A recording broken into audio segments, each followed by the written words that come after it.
Good morning guys. बघा सकाळ सकाळचं तुम्हाला शेतातली सकाळ दाखवते मी आज. लई दिवसातनं कमेंट येत होत्या की काकू शेतातले व्हिडिओ पडले नाहीत, शेतातलं व्हिडिओ दाखवा, शेतातलं सगळं एकदम सुंदर वातावरण दाखवा. तर खास सियाची सुट्टी लागल्यामुळं आम्ही तुमच्यासाठी लवकरात लवकर यायचा प्रयत्न केला. आणि सियाच्या सुट्टीमुळं, सियाच्या आग्रहामुळं जास्त म्हणजे आम्ही लवकर आलो. नाही तर अजून 2 दिवस जाऊया, 2 दिवस जाऊ दे, 2 दिवस जाऊ दे करत करत उन्हाळ्यात सुट्टी संपली असती तिची. म्हणून म्हटलं चला आता सियाला तिला इथं स्विमिंग पूलमध्ये खेळायचं होतं. तर काल दिवसभर स्विमिंगमध्ये तिचं चाललं होतं मज्जा करायचं. तर असं तिचं का म्हणजे काय म्हणले, आई माझी सुट्टी संपत आल्या, आई माझी सुट्टी संपत आल्या, असं तिची धावपळ चालली होती. हे बघा अतुल मामा उठला. अतुल मामा उठला. तर मग पोरांनी काय केलं, चला म्हणलं पोरांना. आमचं कसं होतं आहे, एक दिवस आधी आवरायला लागतं सगळं. म्हणजे आपले कपडे भरायचं म्हटलं ना, तर सगळ्यांचे कपडे वपडे घेऊन जायचं म्हणलं तर मग काय होतं आहे, एक दिवस आधी तयारी करायला लागते. सगळ्यांच्या बेगा भरायच्या आणि जेवणाचं एक पोतं भरायचं. आपलं काय जे असेल ते जेवण करायचं, सगळं सामान घेऊन यायचं. तेल, मीठ, चटणी. म्हणजे कसं इथं का ठेवत नाही आम्ही, इथं पोरांच्या शाळेमुळं आणि काहीतरी अडचण येतं. सियाची शाळा आणि विहान पण छोटाच आहे, त्यामुळे असं सारखं सारखं येता येत नाही पोरांना घेऊन शेतात. आणि शेतातलं कसं असतं तुम्हाला माहितीच आहे, कामं असतात. त्यामुळं इकडचं बाकीचं काम मला जमत नाही एकटीला, दोन्हीकडचं. मग त्यामुळं काय होतं आहे, असं सवड काढून यायला लागते. म्हणजे कसं चुलीपाशी असं लागतं आहे, चूल पेटवून स्वयंपाक करायला. मग सगळं काम ना मला इकडचं शेतातलं आणि इकडचं बघता येत नाही. त्यासाठी स्पेशल सुट्टीचा दिवस काढायचा आणि मग यायचं. सुट्टीचा दिवस काढून आलं का नाही कसं होतं आहे, आपल्याला निवांत आणि आम्हाला चुलीवर स्वयंपाक करता येते. आणि तुम्हाला आपलं सगळं शेतात काय काय आम्ही केलं आणि आता काय करणार आहे ते तुम्हाला दाखवायला शांतपणे व्यवस्थित दाखवायचं म्हटलं तर निवांतपणा नसतो आहे. मग कामात असलं ना, शेतातल्या कामात मग ती सुचत नाही काय बोलायचं, सांगायचं तुम्हाला. मग त्यामुळे म्हटलं चला आता सिया एवढे महागच लागल्या, तर सियाच्या शाळेमुळं आम्हाला लवकरात लवकर यायला मिळालं. पण म्हणजे सुट्ट्या संपेल म्हणून. आणि सगळं म्हणजे आजचं जे ट्रिप झाल्या ना आमची, सियामुळं विहानमुळंच झाल्या. ते सारखं महागच लागली होती. आई चल, आई चल, आई तू नाही आली तर आम्ही नाही जाणार. मी काय म्हणायचं, जाऊन या तुम्ही, फिरून ये जावा गाडीत, मी येत नाही. मध्ये काय झालं मला, हे गहू हे इकडचा पट्टा का नाही, हे पूर्ण पट्टा ना हे बघा गाडीपर्यंत हे कॉक दिसते ना पांढरं, इथपर्यंत ना आम्ही तिघांनी काढला होता, अतुल, काका आणि मी. आणि मला काय झालं, घरातलं आवरायचं, टेरेस गार्डनवरचं आवरायचं आणि मग भाज्या बिज्या निवडायच्या, बाकीचं कामं करायची. आणि मग तिकडं करून येऊन मग इकडं मी यायची 12 वाजता. 12 वाजता इकडं आलं ना, मग इकडं आणि आम्ही मोकळ्या टायमाला असं जेवढं होईल तेवढं, आता बायकाच मिळत नव्हत्या कामाला गहू काढायला, तर मग आम्ही काय करायचो, दोघंजण थोडं थोडं थोडं थोडं काढायचो, मी काका. तर त्यामुळे असे थोडं इथलं थोडं तिथलं असं करून धावपळ ना, मला काय झालं तर आजारीच पडली मी. आजारी पडले, एक 15 दिवस माझं त्यातच गेलं. एवढा थकवा आलता ना, उठूच वाटत नव्हतं. असं पडलं ना तर झोपच यायची आणि हातपाय दुखायचं आणि उभाच राहा वाटायचं नाही. म्हणजे आपल्याला सवय नसते त्यामुळं. पण तरी पण आम्हाला कसं आहे, शेतातली सवय कधीच नव्हती मला. तरी आईच्यात आमच्या शेती भरपूर आहे, 50-60 एकर शेती आहे. पण तिथं कधी आम्ही गेलो नाही. असं हौसानं गाडीतनं जायचं आणि गाडीतनं फेरी मारायची, बघायचं आणि घरी जायचं. म्हणजे एन्जॉय म्हणून फक्त फिरायला जायचं. असं आपण कौतुकानं बाहेर कसं जातो का नाही, शेती बघायला लोकांची या असं गार्डन बघायला, तसं आम्ही आमच्या शेतात असं गार्डनसारखं एन्जॉय करून यायचो. जेवण घेऊन जायचं, म्हणजे मज्जा करायची. आणि शेतातल्या झाडांचे आंब, चिंचा, बोरं असं तोडायचं, खायचं, एन्जॉय करायचं आणि यायचं. तर तशी आम्ही एन्जॉय केलेलं आहे लहानपण माझं मी. तर त्यामुळे मला काही इथलं शेतातलं एवढं माहीत नव्हतं. पण मी काय केलं, आम्हाला पहिल्यांदा मी शेतीच घेतली. म्हटलं नाही, आपल्याला काय बाकीचं नको आहे, आपल्याला शेती पाहिजे, थोडी का होईना शेती पाहिजे. आम्ही लहानपण आमचं शेतीत गेलेलं आहे, तेव्हा आम्हाला शेतातलं म्हणजे आवड आहे. आणि तेवढे आपण सवड पण काढतो, तुम्ही बघताय आता. आवड तर आहेच, पण सवड पण काढतो. आणि त्या सवडीचंच हे आपल्याला ह्या आवडीमुळं एवढा आम्हाला पट्टा देवाच्या कृपेने आणि आमच्या कष्टाने. आणि तुम्ही तर आहेच, आमचं बघता आवडतं तुम्हाला, त्यामुळं आणि जर आम्हाला तुम्हाला दाखवायला आवडतं. चांगल्या गोष्टी सांगायला मला आवडतात. म्हणजे मला कसं वाटतं, माझं जसं हळूहळू आपली परिस्थिती सुधारायला मदत झाल्या, कष्ट करायचं हे आपलं, त्या कष्टातनं आपण कसं जगलं पाहिजे, आपण त्या कष्टाची कशी चीज केली पाहिजे, तसं करत करत का नाही. त्यामुळं मला कसं आहे, सवय लागलेली आहे. तिकडं लहानपणी तिकडं असं एन्जॉय केलं आहे, पण तिकडं आमच्या घरात कसं आहे, सगळी शेती करायची. म्हणजे आमचे भाऊ आहे ना, आमचे भाऊ वहिनी, आमची आई, हे सगळे त्यांनी कष्टातनंच ते शेती उभा केली. 50 एकर शेती थोडी आमच्या वडिलांनी घेतलेली, थोडी आमच्या भावांनी घेतली, असं करत. आणि त्यांनी एकटेच सगळं करायचं. म्हणजे तेव्हा तरी त्यावेळेला तरी कसं सुखसुविधा नव्हत्या एवढ्या अशा, की हे आपल्या ट्रॅक्टर हे ते अशा सगळ्या सुविधा नव्हत्या. पण त्यांनी शेती करून दाखवली आणि त्यांनी केली पण. पहाटे हे जायचं, गहू काढायचं. अजय पातेल भरणार आणि तो माचीस ठेवल्या तिच्या आपण करतोय. आणि आता अजयला असंच बाल्टीवर लाव, पहिले नळ धुवायचा, बाल्टीवर लाव आणि ह्या चुलीवर ठेवायचा, आपल्या सिंगलवाल्या चुलीवर ठेवू. हां,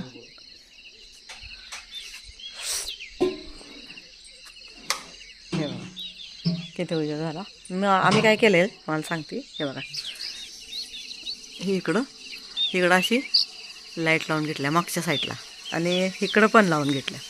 हे बघा, म्हणजे इकडे गेलं तर इकडची लावायची, आणि इकडं ही टप्पा आपल्याला पाहिजे असला तर ह्या टप्प्यातली ही इथं लाईट केल्या.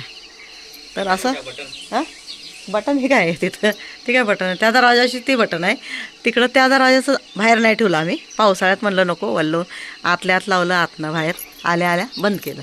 तर तिकडची पावसाळ्यात बाहेरची नाही लावली तर चालत्या, पण ही लावली ना तर सगळा उजेड पडतोय. आणि चुलीपाशी मेन स्वयंपाक करायला लई भारी वाटतं इथं. हे बघा, काल तर अचानक पाऊस वारं वादळ सुटलं आणि सगळा मूडच आमचा घालवला. म्हणजे काय झालं सांगते तुम्हाला, आम्हाला आळी करायची होती. आपल्या नारळच्या आळ्यात आम्ही केलं आहे काल, एकदम चांगलं केलं आहे तिथं, एकदम खोलगट केलं, साईडनं दगड लावली आणि खोलगट करून त्याला तरी केली पाण्याची. आणि इकडं आम्ही येणार, इकडं चिकूकडं, आणि तिकडं जावं म्हटलं. तोपर्यंत काय झालं, जोरात तसं वारं वादळ सुटलं आणि पाऊस सुरू झाला. मग त्या पावसात काय झालं, वल्लं झाल्यामुळं मग आम्हाला ते मूडच गेला सगळा. मग आम्ही म्हटलं जाऊ दे आता, तेवढं केलं. आणि 6-6:30 वाजल्या, 6-6:30 वाजल्या. त्यानंतर मग चूल पेटवली, दूध तापवलं, चहा केला, सगळ्यांना चहा दिला, आम्ही पेला. बघचालच तुम्ही लवकरच व्हिडिओ, व्लॉग पण पडणार आहेत, शॉर्ट व्हिडिओ पण पडणार आहे. तर मग असं आमच्या भावांनी का नाही, तुम्हाला सांगते ते सांगायचं राहिलं, त्यांच्यामुळं का नाही, त्यांनी एवढं कष्ट करायचं ना. आमच्या आई तर तुम्हाला सांगते, कम से कम 1 किलोमीटर असेल एवढं चालत जाऊन डोक्यावर भाजीपाला घेऊन यायचा आणि बाजार करायचा. घरात सगळं बजेट बसवायचं, कमी जास्ती बघायचं, आलं गेलं बघायचं, दवाखाना बघायचा, आणि सगळ्यांच्या शाळेचं थोडंसं त्यांचं तिकडं बघायचं. आज अचानक काय कार्यक्रम निघाला, अचानक काय पैशाचा खर्च निघाला, तर ती सगळं बजेट बघायचं. भाऊ आमच्या आनंद द्यायचं आणि आईनं सगळं बघायचं. तर असं सगळं करत त्यांनी शेती पण वाढवली, त्यांनी आम्हाला पण मोठं केलं. आमचे वडील वारल्यामुळं आम्हाला पण मोठं केलं, आणि अशी शेती घेत राहिले थोडी करत त्यांनी पण. आणि जरा आमची परिस्थिती सुधारण्यात मदत झाली. म्हणजे कशामुळं झाली तर आमच्या भावांमुळं आणि आमच्या भावजांमुळं. आमच्या भावजा पण कशा माहिती आहे का तुम्हाला सांगते, मग मी लहान होते एकदम, म्हणजे 10 वर्षाची असेल, 10-11 वर्षाची. 11 वर्षाची असतानाच वडील वारले ना. तर आमच्या भावजांनी आमच्या भावांच्या खांद्याला खांदा लावून शेतात गहू कापाई येणे, म्हणजे काय लावायचं असलं तर लावायला येणे, म्हणजे सगळं कष्ट त्यांनी दोघींनी आणि आमच्या मोठ्या दोघांनी भावांनी ना असं शेतातलं एवढं कष्ट केलं आहे की तुम्हाला सांगेल तर म्हणजे आज 1 दिवस तर कमीच पडणार आहे. पण मी थोडं सांगते, असं कट करून मधला भाग. तर असं थोडं कष्ट करून ना शेती घेतली त्यांनी. असं म्हणजे कुठं टाईमपास केलाच नाही कुणासंग. असं म्हणजे आई जे सांगेल, आईला आमच्या कामाची सवय, आणि आमच्या आईमुळं आम्हाला सगळ्यांना कामाची सवय लागल्या. आमच्या आईला असं बसायची सवडच नाही. एक झालं एक तिला पाहिजेच. इथं आलती ना तर एवढी ठाकली होती. रेल्वेच्या व्हिडिओत तुम्ही बघितलाच असाल आईला आमच्या. तर एवढी ठाकली होती ना तरी मला म्हणायची की आई मला म्हणायची आण इकडं गहू आण चाळूया, भाजीपाला आण निवडूया, आणि काय तर तांदूळ आण चाळून देते, आणि चल आपण झाडातलं काय तर कचरा काढूया, चल आपण झाडातलं जरा स्वच्छ करूया, चल आपण जरा इथं ही लावूया, मेथी लावूया, इथं टमाटर लावूया, इथं वांगी लावूया. म्हणजे मला शेती गावाकडं आहे थोडी, पण ती पडीक आहे, म्हणजे पाणी नाही आहे. तर त्यामुळं नाही आईला असं वाटायचं आमच्या की मला माझी परिस्थिती सुधारण्यात मदत व्हावं, म्हणजे परिस्थिती सुधारण्यात मदत व्हावं, आणि मला पण असं थोडंसं असं शेत असावं. मेथी शेतात मला थोडंसं घर तर आहेच पण शेती पण पाहिजे असं आमच्या आईला सारखं वाटायचं. माझ्या परिस्थिती सुधारायला तिचा लई मोठा हात आहे, म्हणजे माझ्या घरच्यांचा. त्यांनी मला कधीच म्हणजे पैशाला कमी पडू दिलं नाही. अडचण कमी म्हणजे माझ्या कितीही अडचणी होत्या त्या अडचणींना माझ्या घरची मला उभा राहिलेले आहेत. तसं मला असं वाटतं की माझ्या म्हणजे मुलांच्या अडचणीला मी नाही पडणार तर कोण पडणार. मुलांचं परिस्थिती सुधारायला मी जर नाही केलं काम तर पोरं कशी शिकणार. मी जर फक्त फिरणं, फक्त आपण बाजारात पळणं, या बाजारात जाऊन हे आणलं ते आणलं पैसा खर्चला तर मुलांना पण तीच सवय लागणार. तर आपण ती न करता जे आपल्या आईनं आपल्या भावांनी केलं आहे ते आपण करायचं, आणि आम्ही ते बघून मोठं झालेलो आहे. त्यामुळं मला पण शेतीची आवड झाली आणि पहिलं शेती घेतली आम्ही. थोडी का असू दे म्हणलं. आणि मला सगळेजण विचारतात किती आहे शेती, किती आहे शेती. तर थोडे आहे आपली पोटापुरती, गावाकडं पण थोडी आहे आणि इथं पण थोडी आहे. तर गावाकडं पडीक असल्यामुळं तिकडं लांब असल्यामुळं जाता येत नाही, म्हणून आम्ही ही जरा थोडीशी जवळ घेतली. आपली तास 2 तासाच्या आपलं अंतरावर जाता यावं येता यावं अशा अंतरावर घेतले आम्ही. आणि मग त्यामुळं काय झालं आम्हाला घरातलं आवरून आपल्या शेतात येऊन थोडं इथं शेतातलं काय असेल ते आपल्याला जसं जमेल तसं मी करते. तुम्हाला तर सांगितलं मला अनुभव नाही शेताचा जास्त, पण तरी पण मी प्रयत्न करते. म्हणजे का तर आमच्या घरच्यांना सवय असल्यामुळं शेताची, आम्हाला पण शेताची असं वड. हे बघा अनन्या पण उठले, अजय उठलाय, चूल पेटायला लागलाय. मी आता त्यांनी एवढं झालं तिकडं पाणी ठेवलं की इकडं एका साईडला चहा ठेवणार आणि आवरणार. तर सकाळची तुम्हाला शेतातलं वातावरण दाखवायसाठी खास आवाज येत असेल चिमण्यांचा, चिवचिवाहट. तर त्यांच्यामुळं आम्हाला कसं आहे कामाची सवय लागली, आणि आईमुळं आमच्या काटकसरीची सवय लागली, आणि आईमुळं आमच्या ना चिकाटीची सवय लागली. म्हणजे कसं वडील आमचं वारल्यानंतर आम्ही 7-8 जण होतो, 9 जण होतो. मग त्या 9 जणांना ना आमच्या भावांनी आम्हाला सगळ्यांना सांभाळून आमचे लग्न केले. तर आम्हाला त्यांचा म्हणजे आम्ही देवच मानतो त्यांना, का की देवानंतर आई आणि आईवडिलानंतर आमचे भाऊ होत्या. त्यांनी जर साथ दिली नसते तर आम्ही आत्ता तुम्हाला काकू दिसली पण नसते बघायला. कसं आहे भावांचा आधार नसला तर आई एकटी काय करणार ना, कशी मुलांना मोठं करणार. मुलं मग भटकतात, मुलं बाहेर फिरतात, मुलं वाईट वळणाला लागतात. मग त्या भावांमुळं ना आणि भाऊजांमुळं घर बांधून राहिलं आमचं. नाती बांधून राहिली, आणि नाती जपायला त्यांनी शिकवलं. खरं म्हणजे त्यांनी कसं आहे त्यांनी आम्हाला आमच्या आई जी शिकविल ना चांगल्या गोष्टी. 10 वर्षाच्या असताना माझ्या भाऊजा नांदाय आलेल्या, पहिलं लवकर लग्न होत होते. त्यांनी कसं आमची आई जी सांगेल ते आमचे भाऊ चांगली गोष्टी सगळ्या घेत गेले. आणि जसं जसं आई आमची सांगेल ना तसं शेतीला 2 रुपये साठवायचं, लग्नाला साठवायचंच, घर खर्चाला साठवायचंच. म्हणजे आईच्या हातात देऊन सगळं आमचे भाऊ ना, त्यांचा शुक्रिया आता मी करील तेवढा कमी आहे. की आम्ही लहान असताना आमचे वडील वारले, त्यांनीच आम्हाला मोठं केलं. त्यांनीच आम्हाला हे सगळं, त्यांनी जसं कष्ट केलं तसं आम्ही त्यांचं बघून आम्ही शिकलो आहे. तर त्यांचा म्हणजे मी तुम्हाला म्हटलं नाही का, आता देवाच्या नंतर जर आईवडील, आणि आईवडिलांच्या नंतर जर कोण असलं तर माझ्या भाऊ दोघं आणि माझ्या भाऊजा आहेत. आमच्या भाऊजा जर नसत्या तर आम्ही नसतो. फक्त भाऊ बी असून चालत नाही. म्हणजे कसं आहे भाऊजा पण तशा स्वभावाच्या पाहिजे त्या, की घर बांधून ठेवणाऱ्या, काटकसर करणाऱ्या, आणि सासूचं ऐकणाऱ्या, नवऱ्याचं ऐकणाऱ्या. फक्त नवऱ्याचं ऐकलं तरी पण नुकसान आहे, फक्त सासूचं ऐकलं तरी पण. म्हणजे असं सगळी नाती जर पाहिजे असले तर सगळ्या नात्याचं ना थोडं सगळ्यांचं गुण घेतलं पाहिजे, म्हणजे चांगलं गुण घेतलं पाहिजे सगळ्यांनीच. कोणाच्यात काय गुण असतं, कोणाच्यात काय गुण असतं, हे सगळं परिवार जर जोडून ठेवायचं असलं ना आपल्याला, तर सगळ्या माणसातलं काय ना काय गुण घेऊन घर एकत्र ठेवायचा प्रयत्न करायचा. आणि राहायचं. तसं आम्हाला त्यांनी शिकवल्यामुळं ना आम्हाला कधीच काय कमी पडलं नाही मला तरी. आणि काटकसरीमुळं तुम्हाला सांगते मला कधी कर्ज काढायला लागलं नाही. काटकसर केल्यामुळं काकूला कधीच कमी वाटलं नाही. सगळं हायच वाटायचं का तर आपण कसं आहे आपल्या धरती मातावर जुडून राहणारी माणसं. आपण शेतीला आम्ही शेतातनं हिंडत फिरत बघून मोठं झालेलं माणसं आहे. म्हणजे काकू आहे तुमची. त्यामुळं मला असं काही कमी वाटलंच नाही कधी. घर खर्च बी कमी असला ना तरी आम्ही घर चालवलं आहे. आणि ही आपल्याला साथ देणारी ही धरती माता आहे ना. ह्या धरती मातावर थोडं काय उगवलं ना तर हे असं आपल्याला जळण मिळतं. जळण काटोक असलं तर आपल्याला लई मोठा आधार असतो. आता बघताय तुम्ही किती टंचाई आल्या, गॅस सिलेंडर मिळून झाल्या, तर आता किती लोकांचा हाल उठले ते बघतायच तुम्ही. तर ह्या धरती माता जर कोणाच्यात असली ना तर ह्याला विकू नका. आणि असली तर थोडी त्यातच समाधान माना आणि जपा त्याला. जपल्यामुळं काय होईल आपल्याला कमी कधी पडणार नाही. आपण काटकसरी सवय पाहिजे माणसाला. काटकसरी सवय असली ना मोठ्यांना तर छोट्या मुलांना मनानं लागते. आता पोरं माझी जर काय समजा आणायची असली आणि त्यांना जर 4 चीज आणायच्या असल्या तर मी काय करते 4 नाही आणायच्या, 4ची काही जरूरत नाही आहे, 2 आणा. तर तसं ते ऐकतात पण.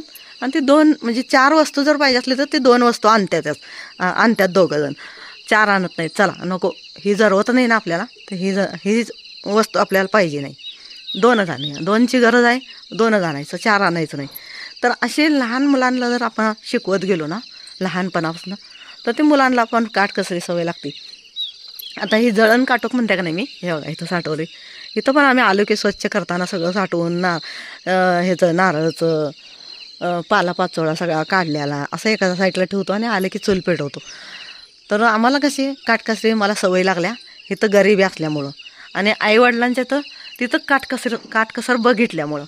तर दोन्हीकडं पण आम्हाला कष्टाची सवय लागलेली आहे. म्हणजे मला इथं आल्यानंतर कष्ट करायचं आणि काटकसर करायची. गरिबी असल्यामुळे इथं तर लईच मला म्हणजे दिसलं परिस्थिती. एकदम परिस्थिती बेकार. म्हणजे आम्हाला घर पण नव्हतं, एवढी परिस्थिती बेकार आमची. आणि सासू सासरा आमची एवढी भोळी ना की त्यांना काय समजायचं नाही. म्हणजे जेवढं येईल तेवढं पैसे का नाही त्यांनी खर्चातच घालून टाकायचे. म्हणजे जेवढं होईल तेवढं थोडं का होईना त्यांना असं म्हणजे आमच्या 2 रुपये आपण ठेवूया असं नाही. म्हणजे असं भोळापणाचं. पहिली लोक कशी एकदम भोळ्या असायची.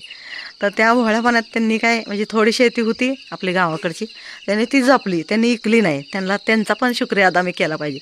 त्यांनी एवढं शहरात छोट्या घरात राहिले, एकदम छोट्या घरात राहिले. ही तरी मोठं आहे आमचं. आणि ते पण मोठंच आहे तिकडं. ती पण आमच्या आईवडिलाचं आणि माझ्या भावांचा आशीर्वाद आहे माझ्या त्या घराला. पण कसं आहे त्यांनी मला लई मदत केल्या, पैशानं पण केल्या आणि मानसिक सपोर्ट पण मला लई दिला त्यांनी. म्हणजे इथं आपली भोळी माणसं, मग मला सगळं तिकडचंच सहारा मिळाला. त्यामुळे मी सुधारण्याचा प्रयत्न केला आणि कष्ट करायचा तर मी सोडलंच नाही कधी आणि मी सोडणार पण नाही. तर कष्ट करत राहायचे, चिकाटी करायची आणि मुलांना चिकाटीतनं शिकवायचं. तर जळण काटक तुम्हाला विषय सांगते. आता मी तिथं दुसरं एक घर होतं आमचं, छोटंच होतं, अर्धा गुंठा जागा होती. आणि तिथं असं रस्त्याच्या बाहेर आपलं काही नाही आहे. आपल्या उमऱ्याच्या नंतर का नाही ही एवढी जागा आहे का नाही, एवढंच आमचं गेट, इथं गेट आणि एवढाच आपला अर्धा गुंठा जागा. तर गेट होता, गेटच्या बाहेर आपला रस्त्याला लागून ओपन पीस असल्यामुळं जरा झाडं झुडपं लावायची. आणि मला झाडांची आवड आहे तर मी झाडं लावायची ना. झाडं लावल्यामुळे काय झालं, हे बघा अशी झाडं लावायचं, आपली सावलीत झाडं लावायचं. मग ते झाडांना कट करायचं, गोल करायचं, आकार द्यायचं.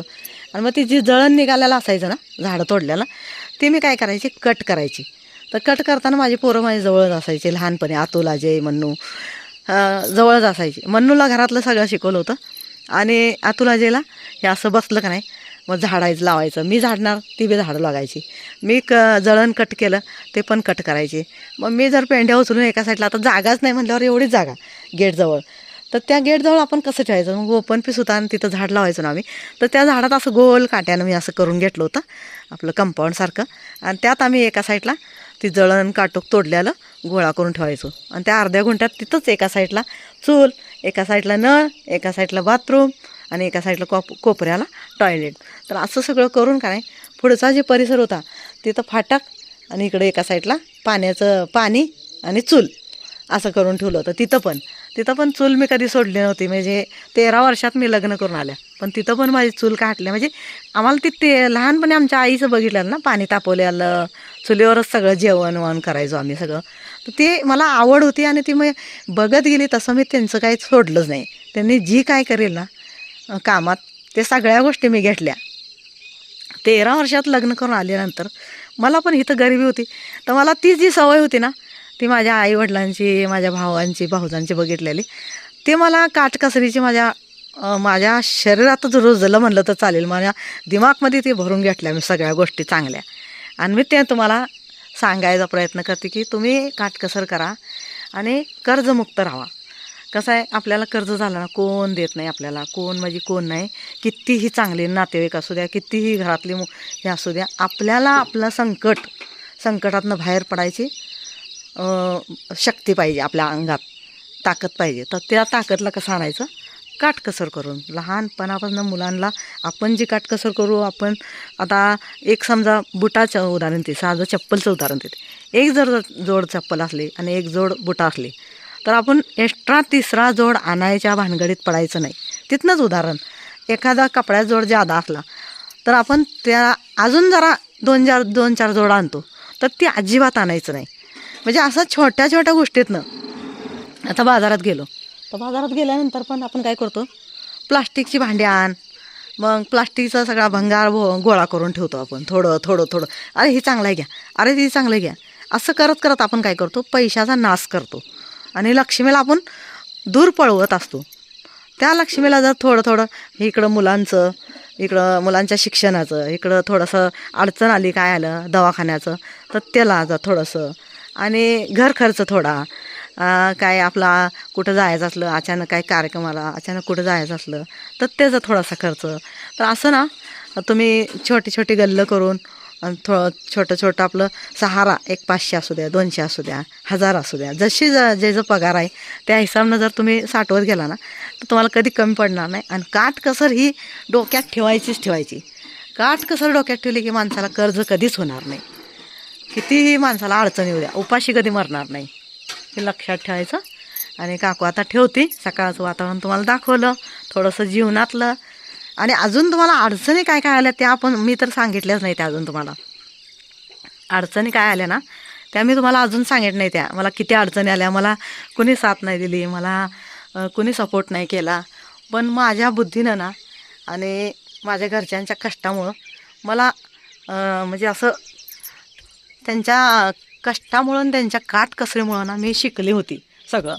हे लहानपणी सासरला आली ना, तर 13व्या वर्षात सासर, म्हणजे पहिलं कसं होतं माहीतच आहे तुम्हाला, 20 वर्षात मुलींचे लग्न होत होती. तर त्यामुळं काय झालं, हे बघा वरचा नजारा दाखवते वरनं. आता इथला ऊस निघालेला आहे ना, तर आता इथं काय लावतात बघूया. आता सगळं हे असं शेतातच लोक राहतात सगळे आपापल्या शेतात नाही.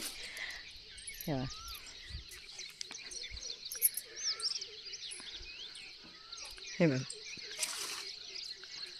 ही मागचा पट्टा आपला. माझ्या अडचणी मी अजून तुम्हाला सांगितलं नाही. माझ्या जीवनात अडचणी किती आल्या. मी एकटी बाई आणि 3 मुलं आणि त्यांची शाळा, त्यांना घडवलं कसं, आलं गेलं त्यातनं. असं म्हणतोय का नाही आपण, चांगले आहेत पण तिथं वाईट पण लोक आहेत.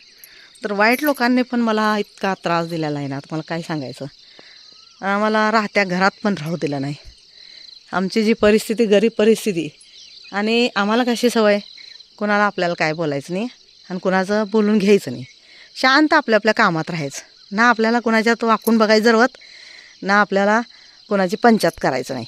आपल्या घराशी आता आम्ही इथं पण आलो तर आपल्या इकडे यायचं ना, दुसऱ्या शेतात बघायचं. वाईट नको ना चांगलं नको.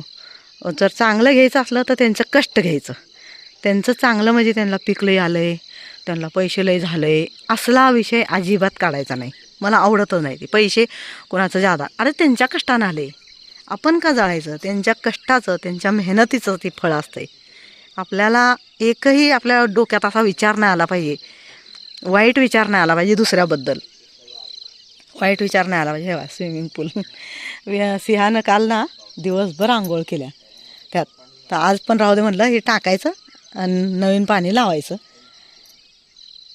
तर म्हणजे दुसऱ्यांवर जळायचे कारण नाही. आपण जळलो ना दुसऱ्यांवर आणि आपण दुसऱ्यांचं वाईट चितलं ना तर पहिलं आपलं होत असतं. हे एवढं लक्षात ठेवायचं का की जीवन एकच आहे.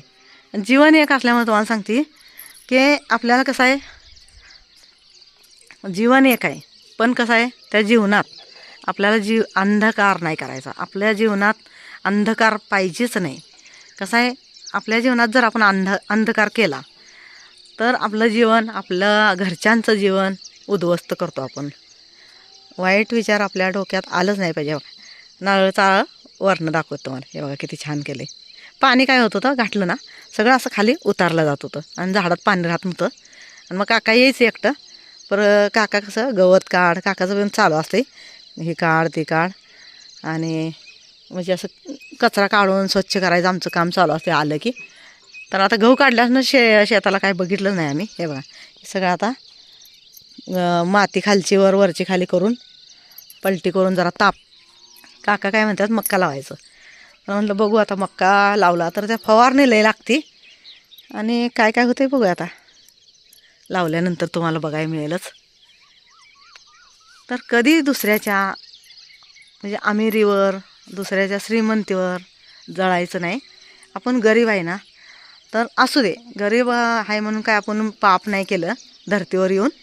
आपण आपल्या बुद्धीनं, त्यांना पण बुद्धी सारखीच असते श्रीमंत लोकांना, आणि गरिबाला पण तशीच बुद्धी असते. काय बुद्धी गरीबला कमी आणि श्रीमंताला जादा दिलेली नसते देवानं बुद्धी, ताकद, हात पाय सगळं शरीर जसं आहे तसं चांगलं दिलेलं असतं गरीबाला पण आणि श्रीमंताला पण. पण त्यातनं कसं आहे, आपण आपली बुद्धी आपल्या कामात, आपल्या कष्टात, आपल्या चांगल्या वागण्यात करायचं आणि आपलं चांगलं शिकवायचं. कसं असतं, दोन प्रकारची माणसं असतात, वाईट चांगली. तर आपण त्यांचं ते वाईट असू द्या, ते त्यांचा असेल काहीतरी नशिबात तसं, म्हणजे त्यांचं नशीब तसं असेल की त्यांना जीवनात येऊन काय अडचणी आल्या असतेल्या, काय घटना घडल्या असतेल्या म्हणून ते वाईट झालेले असतात. असं पण असू शकतं ना. आपण वाईटला वाईट नाही धरू शकत. त्यातनं आपण भरपूर काही शिकू शकत. वाईट माणसातनं पण आपण त्यांच्यातनं काही ना काही घेऊ शकतो. तर बुद्धी सगळ्याला समान दिलेली आहे. आपण काय घ्यायचं, आपण कसं जगायचं, आपण कसं अडचणीत नाही पडलं पाहिजे, कसं आपण कर्जमुक्त राहिलं पाहिजे, आपल्याला कर्ज नाही झालं पाहिजे, आपल्या लेकराबाळांना अडचण नाही आली पाहिजे पुढं, या आपल्या बहीण भावांना आली नाही पाहिजे, आपल्या आईवडिलांना नाही आली पाहिजे. ह्या सगळ्या गोष्टी आपण डोक्यात कायम फिट्ट ठेवायच्या, कायम विचार करत राहील. विचार ही असा म्हणजे देवानं ही दिलेला आहे, आपल्याला शक्ती दिलेली आहे, विचाराची शक्ती दिलेली आहे. त्या विचाराची शक्ती ना आपण आपल्या जीवनात उतरवायची, कधीच कमी पडत नाही. आणि खोटं नाही बोलायचं, खोटं वागायचं नाही, एकमेकावर जळायचं नाही. त्याची परिस्थिती अमीर असं श्रीमंत असलं तर त्याला कसं असतं, एकटं माणूस मोठं होत नसतं कष्टानं. त्याला आईवडिलाची, आजा आजीची साथ असते, त्यामुळं ती मोठा दिसत असतो, त्यामुळं ती मोठी दिसत असत्या, त्यामुळं ती श्रीमंत झालेली असते, या त्यामुळंच ती श्रीमंत झालेला असतो माणूस. तर त्याच्यामागं त्यांची आईवडिलांची, आजा आजीची, पंजापंजीची कष्ट, आशीर्वाद आणि त्या धरोहरला ह्या धरती माताला जपलेलं असतं.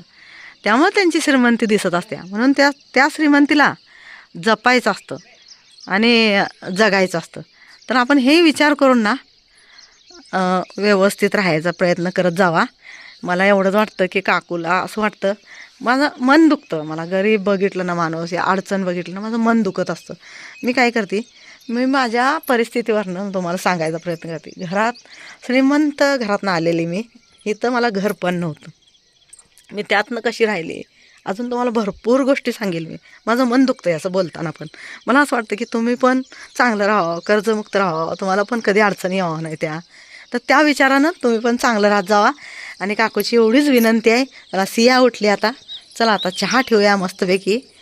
हळूहळू पोरं उठायला लागल्यात आणि खास तुम्हाला सकाळचं शांत आणि समाधानी वातावरण आपलं म्हणलं शेतातलं दाखवूया. चला आता जाऊया. हे बघा इकडं आजी आवाज द्यायला लागलाय मला, काय म्हणतोय बघूया.